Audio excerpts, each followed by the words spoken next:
welcome to the W4. The purpose of these weekly webcasts is to provide a mini midweek ministry specific to young adults, ages 18 to 35.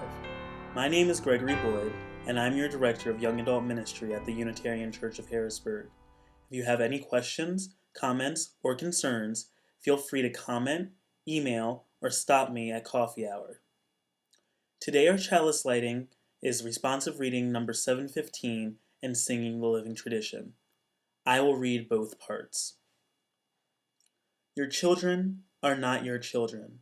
They are the sons and daughters of life's longing for itself. They come through you, but not from you. And though they are with you, yet they belong not to you. You may give them your love, but not your thoughts, for they have thoughts of their own. You may house their bodies, but not their souls, for their souls dwell in the house of tomorrow, which you cannot visit, not even in your dreams. You may strive to be like them, but seek not to make them like you. For life goes not backward, nor tarries with yesterday.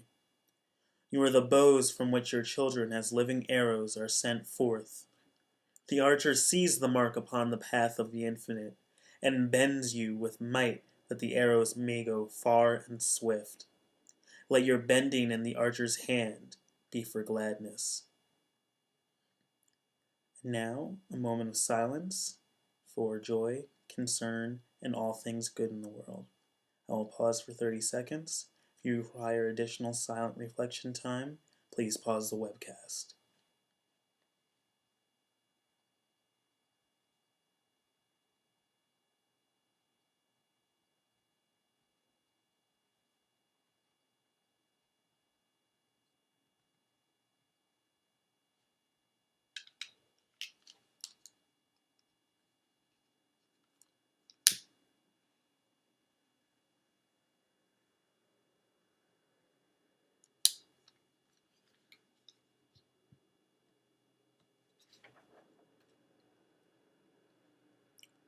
Last week, I discussed the meaning of spring, underscoring that the reason for the season is for each of us to be mindful of our past actions, but also to begin again in love.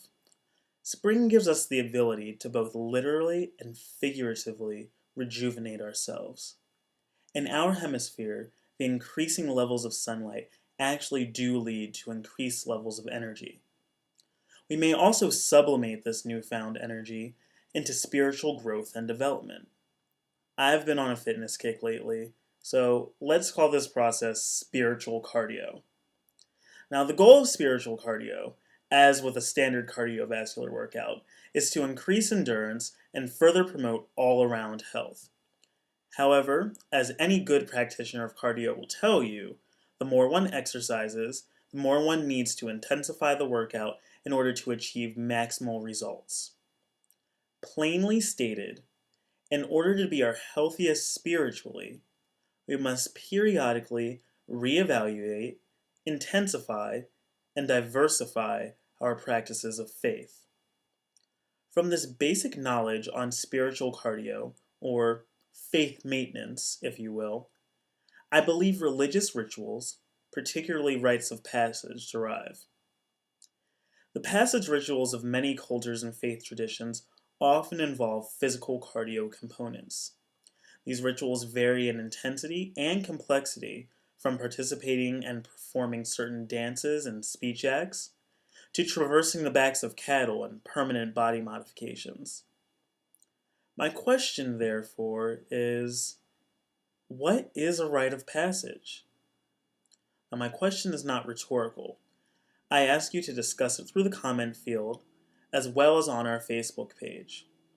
Some questions to help guide your articulation of a response are: what makes a passage a rite?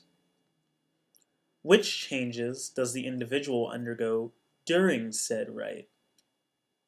Which changes does the community undergo as a result of the rite? Go. Discuss.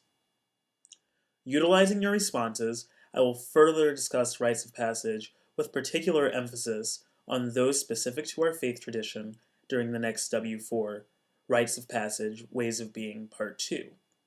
I will also offer a treatment on being a young adult and a person of faith.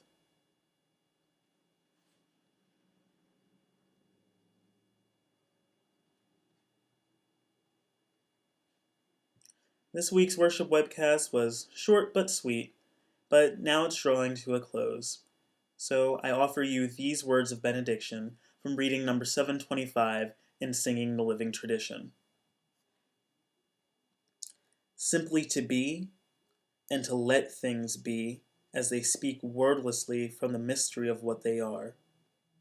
Simply to say a silent yes to the hillside flowers, to the trees we walk under.